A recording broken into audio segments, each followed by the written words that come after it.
আশ্বিনের এই শুভ দিনে এসেছে উমা ঘরে।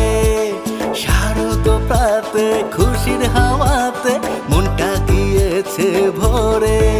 জগৎ জননী মা, দু চোখের মনি মা, মেতেছি সবে আসরে।